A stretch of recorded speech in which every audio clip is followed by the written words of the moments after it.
Hello and welcome to Accent Excellence. I'm Chuck Lionberger. Coming up on this month's show, we're kicking off 2017 with national awards. First here at Green Valley Elementary School, where they are a Blue Ribbon Award-winning school. Also, we're going to celebrate a Milken Award-winning teacher over at W. Cundiff Elementary. So don't go anywhere. Accent Excellence is next. This is who I am. I can't do it alone. I'm a good person, and the truth is, I break the law. I ignore what my parents taught me, and I thought everything they said was a joke. No longer can it be said that I am my own person. I'll tell you one thing for sure. I've become a slave to the drinking crowd. I refuse to accept that I can be confident in myself and be popular without beer or drugs. A person like me can easily be forgotten. But wait, what if that's all wrong? What if I don't have to be forgotten? A person like me can easily be popular without beer or drugs. I can be confident in myself, and I refuse to accept that I've become a slave to the drinking crowd. I'll tell you one thing for sure. I am my own person. No longer can it be said that I thought everything they said was a joke. I ignore what my parents taught me, and I break the law. The truth is, I'm a good person. I can't do it alone. This is who I am.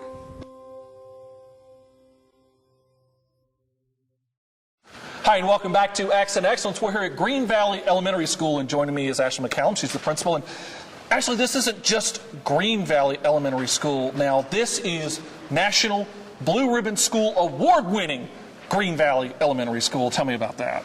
Well, we were nominated for the award back in January, filled out the application, and we were honored to be one of Virginia's 7 recipients of the National Blue Ribbon Award out of 1,789 schools in the state of Virginia. It's a huge honor. Literally, Green Valley is one of the best schools in the country. What does that mean?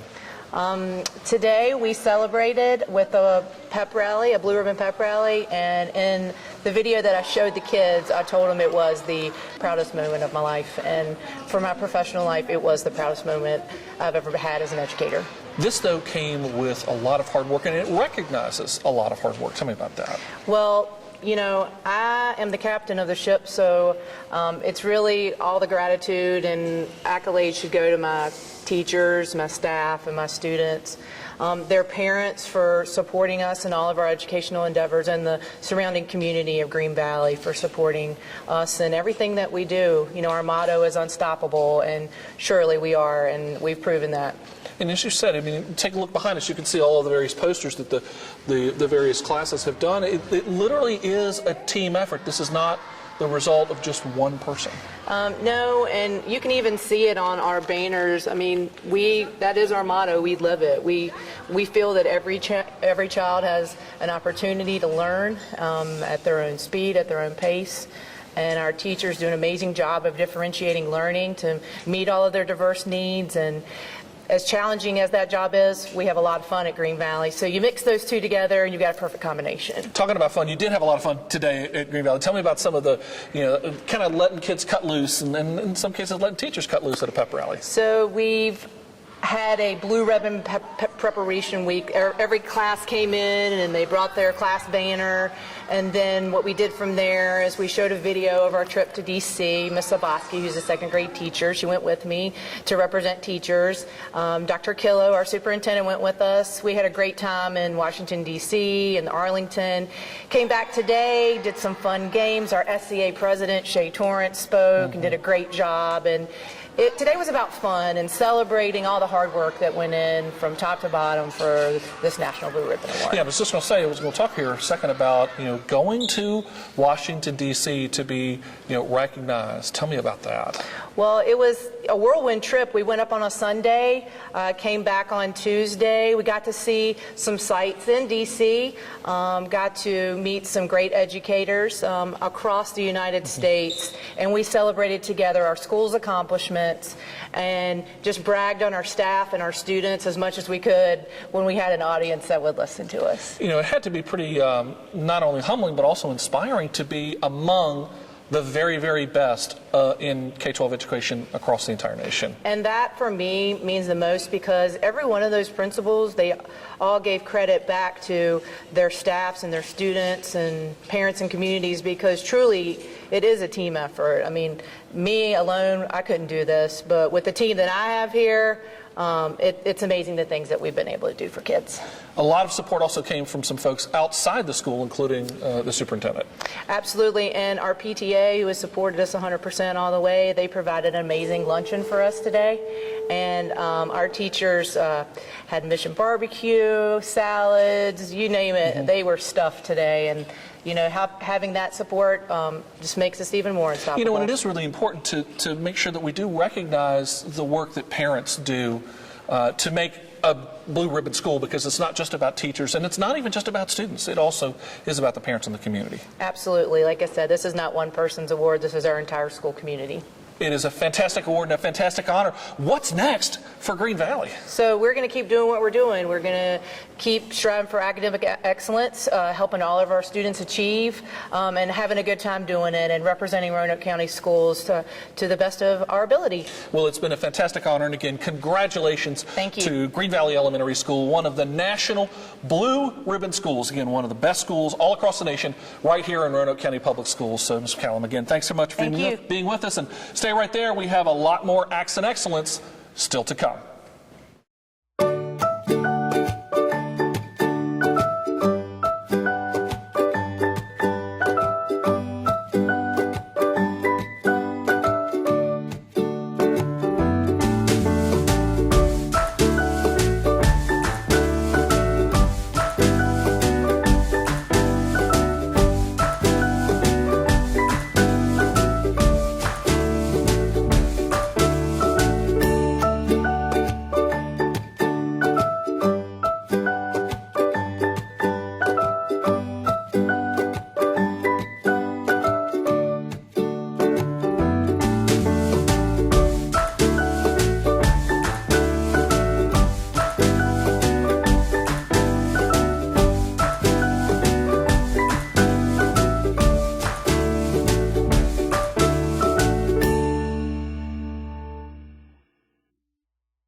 Hi, and welcome back to Accent Excellence. We're at W. Cundiff Elementary School, and ladies and gentlemen, it is my incredibly distinct pleasure to introduce to you Ms. Lindsay Murray, who was one of the 2016 Milken Educators of the Year. First and foremost, congratulations to you. Thank you. All right, so we're going to talk about what the Milken is in just a minute, but first and foremost, though, we have to ask kind of the big question.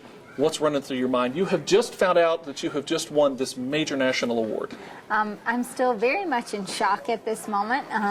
Not really sure what to expect, and it is a privilege and an honor to accept this award, though. We also have a distinct guest with us, Dr. Jane Foley, who is here with the Milken Foundation. Dr. Foley, thank you so much for being here all the way from California to help present this award to Ms. Murray. So for folks at home, what is the Milken Award? And as we understand, it's the Oscars of teaching, and there's a very good reason for that. Thank you, and so glad that you're here. I'm so glad that we get to talk to your audience. The Milken Educator Award started in 1987. The first awards were given to 12 educators in California. Since then, it's expanded across the country. Over 2,700 have received the award. It started here in Virginia in 1999, and now we have 53 recipients, Lindsay being our 53rd. And it is called the Oscars of Teaching because it's meant to bring great honor and celebration to the work of important educators, ones that we believe represent the top 1% of the teaching profession out of 3 million teachers. Now, earlier this morning, we had an assembly at the school, and I have to tell you, of all the secrets that I've personally ever had to keep, this was probably one of the biggest and one of the toughest ever. This was an incredibly closely kept secret, and Dr. Foley, there's a really good reason for that, isn't there? It is, and the reason it's so hard to keep is such good news, and when we know that someone is going to be honored, we want to share that with it. But the reason it's a surprise is, first of all, our co-founders believe in the power of recognition and the power of surprise. When students are in that assembly and they see a teacher honored in a very dramatic way, they'll remember today. They'll go home today and they'll say, our teacher got this big award. Our teacher won $25,000. And we know that we're able to get the media there, and that amplifies the message because they like the aspect of the reaction and the surprise element. And now on the noon news and the evening news, the audience all across the Roanoke region will be learning that a teacher has been honored. All right, so we go to this assembly, okay, and of course there's all these cameras there, and you're walking in, and of course you knew there was something going on. What did you think at first? I really thought maybe our school was getting some kind of award. And since we've been talking a lot about STEM and STEM education, I thought maybe it was some kind of award to do with STEM and STEM education. All right, so as this assembly was going on, you started to hear more and more about maybe this was a different type of award. What started to kind of lead you down the road that there might be a little something different going on? I think when she started talking about educators, and when she had the educators stand and she was recognizing educators, I felt like maybe this was something different than what I thought it was going to be. So we finally get through, after a great exposition about awarding and recognizing teachers, they finally get to the point of saying, and the Virginia Milken Award winner for 2016 is, and your name was called out. Yes. Tell me about that moment. It was hard to even get up in that moment. I was shocked. I didn't really know if that was my name at that moment, and if she was really talking about me. I really wasn't sure what to do in that moment. Let's talk a little bit about your teaching as well, because this is an award that's recognizing excellence in teaching. Tell us about what you're doing. You're a fourth grade teacher. I'm a fourth grade teacher here at W. Cundiff. I teach all subject areas, and I really try to make learning come alive in my classroom so that the kids want to be there, they want to learn, and they leave feeling successful, and that they are doing well and can achieve any goal they set their mind to. You are a firm believer in STEM, aren't you? Yes, I am. Tell me about that. I think STEM education is the way of our future. I think our kids, to be successful later in life, they're going to have to know how to collaborate, how to be critical thinkers.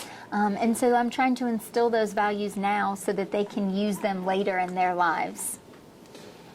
What does it mean to be recognized as a teacher of excellence? Obviously in Roanoke County we have our Golden Apple Awards. We also know about some other regional awards that are around here. But this is a whole different ballgame. This is the national award, and not just any national award. It's the Oscars of teaching. It's a very humbling experience. As I sat there and I listened to this assembly, I can think of several different teachers in this school that are certainly just as much, if not more, deserving than myself. And so I think it's a very humbling experience. When you talk about that, while we are recognizing Lindsay as the Milken educator, it comes with a team, doesn't it? Yes, it does come with a team. You cannot do this by yourself. And education is so important, to work with others, to get ideas from others, to listen to others. And I think the teams here at Cundiff do a really good job of that. And Dr. Foley, that's kind of the next part of this. She's now been drafted onto a bigger team. Tell us about the team of Milken educators. You're exactly right. Becoming a Milken educator means that you now have access to the network of Milken educators across the country, these over 2,700.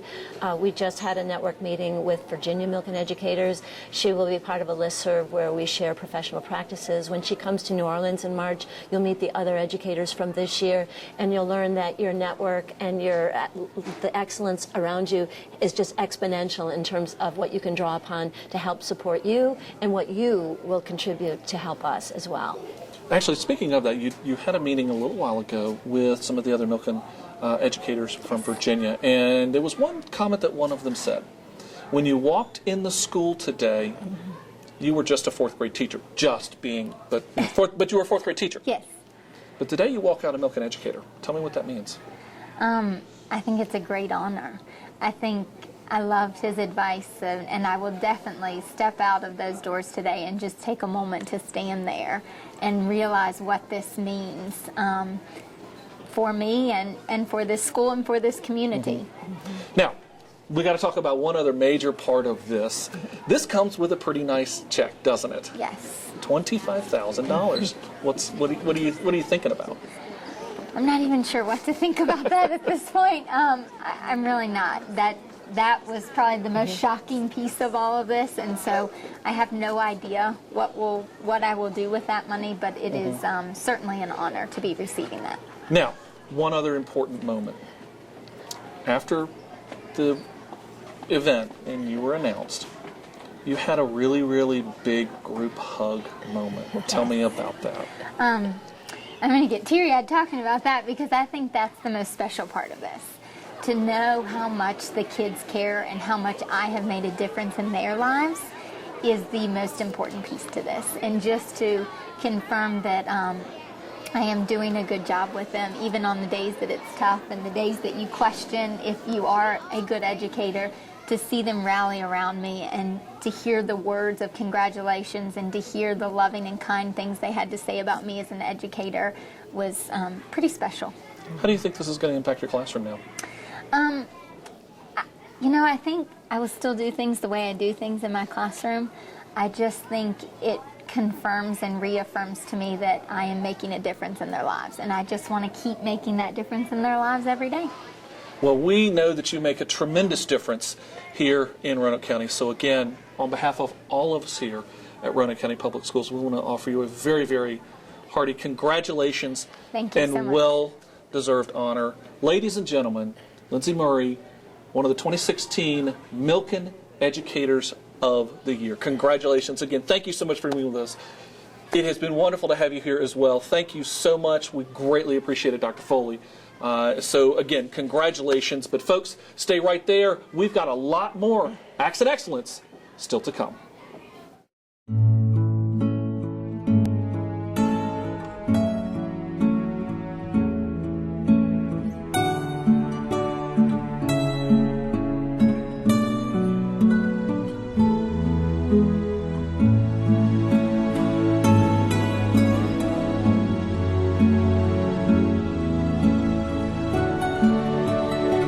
Cared then, I need you to care now. Don't turn a blind eye to teenage drinking. Hi, and welcome back to Acts and Excellence. We're at the Burton Center for Arts and Technology, and joining me again is Natalie Strom with the Center for Visual Arts and Museum Studies. And Natalie, we're talking about another event that is taking place here at Burton. It's all about construction. What's going on? It's an exciting event where students in the junior and senior level class in the visual arts have come together to put a design together that will be at the Taubman Museum of Art. Now, this is a partnership not only with the Center for Visual Arts, but also the engineering students get involved as well. Yep, it's kind of a collaboration. We are very much focused on the design of the actual concept, and then engineering steps in and calculates the numbers. So there's a lot of not only, as you said, the color design, but also kind of the structural design, because this is all made out of cans. And kind of talk about working with cans. Yeah, it's a whole new art form to most of our students, and they have to consider the actual size of the can, the color of the can, and because the food is all donated, all the labels have to be uninterrupted and be able to be identified as food products for people in need. So they can't mess with them, they can't paint the cans or anything like that? Nope, there is some tape involved and some layers that go in between, but the structure itself could be up to 10 feet tall, and ours was about that. So tell me what structure the students decided to do this year. Yes, they came up with it all by themselves. They decided to pay homage to Willy Wonka and the Chocolate Factory. So they built a huge hat as an iconic symbol of him. That has to be a great challenge, trying to build something like that that is not, and this is not a little thing here. I mean, this thing was huge. Yeah, it is huge, and we can't practice. So in school, it's all about practicing for the final product, but in this area, there's no way we can stack thousands of cans. We don't have them until the actual day of building. So that then, talking on the engineering side of it, requires a lot of advanced planning, doesn't it? Yes, definitely. It happens the year before we start planning, and the students have summers off, so they lose a chunk of time that other professional companies that participated in actually are planning and building and thinking about how they're going to put it all together. So take me to construction day, and you're putting this thing together. What's going through your mind and what's going through the minds of the students? It's a blur. At first there's this rush of adrenaline and everybody's building as fast as they can, and it's kind of an unknown what it's going to look like in the end and if our idea is going to come to fruition. So there's creative problem solving in it and on-the-spot decision making, and they handle it really well. What was probably the biggest challenge you had to overcome this year? We have to get cardboard for the layers, and we had to figure out a way to get massive amount of cardboard from place to place. So we had to actually physically cut huge sheets taller than each student in this room. So they were using X-Acto knives and all different kinds of tools to cut through. I think we had about 30 layers of cardboard. And that's to help provide the structural integrity so that, because, stacking a bunch of cans could become a great big house of cards coming flying down. Correct, and it has to be structurally sound. So when we build it, if there's any motion or jiggle or any indication that could be unsafe, we can't put it up. So you get to the finished product, and we build this massive hat, and then the next day comes time for judging. Yes, so exciting. Did not expect that we could stand on the same footing as other professional companies. Our students work really hard. We invested a huge amount of time. A lot of people invested money. Kroger was our sponsor, and we won 2 awards. It was Jurors Award, which was jurors' favorite, and best use of labels. So tell me about not just winning the awards, but again, there's competition going on, and it's not just students. There's also pros out there. Yes, there is. We competed against engineering firms and colleges and another school, and it was so nice for myself and the students to be rewarded in a public venue for all their hard work. As I'll say, and it's got to be very rewarding. It is. Not just to see it done, but also to see the recognition. Yeah, definitely. It's just nice to know that other people appreciate what you're doing. It's a fantastic event. It's Construction. This was the second time for Construction, and we're hoping that we will see another Construction event probably in a couple more years. It's about every other year. Yep. Down at the Taubman. Again, we want to say a very special thank you to Kroger, who was a big sponsor for the Burton team, and also a very special thank you to the Taubman Museum for hosting Construction. Again, Taubman is always a great partner with the Center for Visual Arts. So congratulations again on 2 awards. You. And thanks so much for being with us. And folks, stay right there. More Accent Excellence is coming up.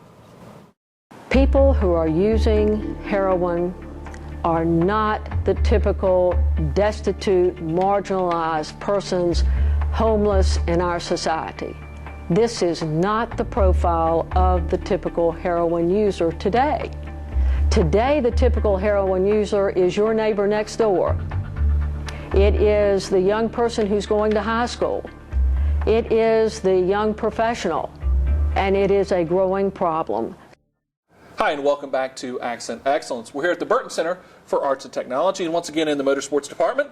And once again, we're talking about a national championship for the engine building team, the motorsports team here. And of course, we have Chris Overfelt, who was the instructor, and Jacob Hurley, one of the team members. And Jacob, this is actually your second time at a national championship. Yes, sir. Tell me about the second time of winning. Well, the second time of winning, it was just like winning the first time. It's all my emotions going crazy, and it was a fun experience and even more money to go to college. It's been an incredible event. So, Chris, kind of take me through the process to get this national trophy, the second one here at Burton. Started in 2011. Actually, a previous automotive instructor, Joe Moore, came over with a pamphlet and said, hey, what do you think about doing this? And we had 2 teams at that time, and we actually won our regional event in 2011 at 50 minutes, and approximately 5 years later, and 2 national titles later, and over $1.2 million in scholarships for Burton students, here we are. It has been an incredible journey since 2011. As you said, when you first did this, the team was able to complete the mission in about 50 minutes. Now, they're getting down to what time? Fastest we've done is a 16:20 over this past week. We're running 16:20. So an incredible time. So let's kind of take a quick backtrack here. What exactly is the competition? Competition is a group of 5 high school students. We can have 1 alternate, and they take this small block Chevy from what you see behind us all the way down to bare block, leaving the cam and the crank in it, put everything on the table, come back out, reassemble it using proper oiling and torquing procedures, and set the timing and valve lash and everything, and basically it would run if we put fuel and had a start button. Jacob, this engine obviously, when it's put together, is a well-oiled machine, but you're also part of a well-oiled machine. It takes a lot of teamwork to make this happen in just over 16 minutes. Tell me about that. Really, we all need to know what we're all doing before anybody else says anything. If I'm taking one part of the engine off, my other teammate has to know where I'm at, and I know where he's at. If I see someone behind then, you know, we just got to pick it up. What's the biggest challenge in doing something like this? Because obviously it's almost like a game of mechanical twister because you're in and among all of your teammates at the same time. It's challenging at first until you all know where you're going to be at the same time. So once you run a couple times to get to know each other and get to know where everybody's going to be, it's fine. It's just like fitting right in. Chris, as you said, also, setting not only winning the national championship twice, having previously set a national record and came close to breaking it this year. Yeah, we had some small little snafus on that fast run, but like I tell them, it's all about luck, and we went out there to try to break the record again, and we've had some really fast times here in the shop, but it's when you get out there under competition, and everything's different with everybody standing there and the judges. So, but very proud of them. Going into the finals on Saturday, we knew what the second place team had ran before us, so I told them, do not worry about setting a national record. I wanted a national title and $10,000 in scholarships for 4 different schools for these kids, more than another trophy. Yeah, and let's actually talk about that. That's another incredible statistic to talk about. Not only do you have 2 big national championship trophies, but you also have earned, over the course of the time since 2011, more than $1 million in scholarships. Yeah, we held out in 2013 and didn't compete in 2013, so 11, 12, 14, 15, and 16, so basically 5 years, it's almost $1.3 million. So tell me what those scholarships, Jacob, what is that going to help you do? I was going to help me go to college. Without all these scholarships, I don't think I'd be able to go to college. So it's helped me out a lot, and I don't think I can thank him enough.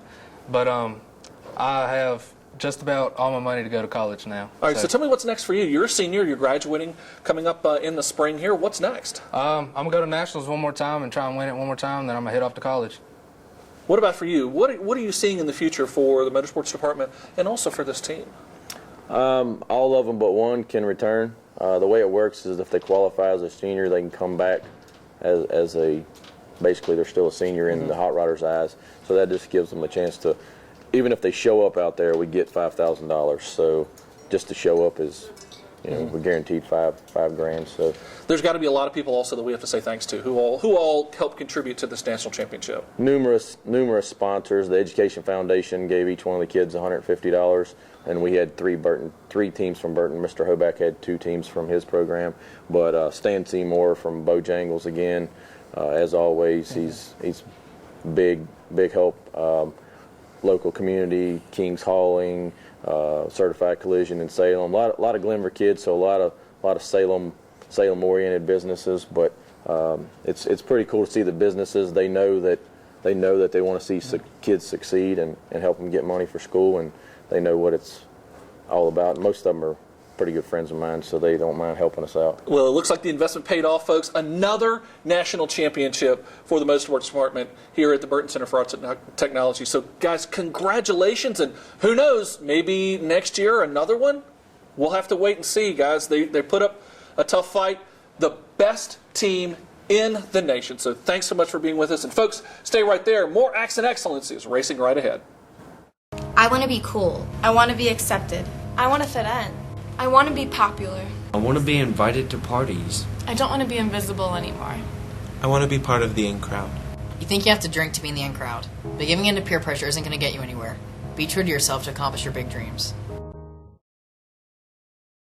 Well, that's going to do it for this month's edition of Acts and Excellence. If you'd like to learn more about Roanoke County Public Schools, be sure to check us out online, and don't forget to like us on Facebook and Twitter. I'm Chuck Lionberger. Thanks for watching, and we'll see you next time.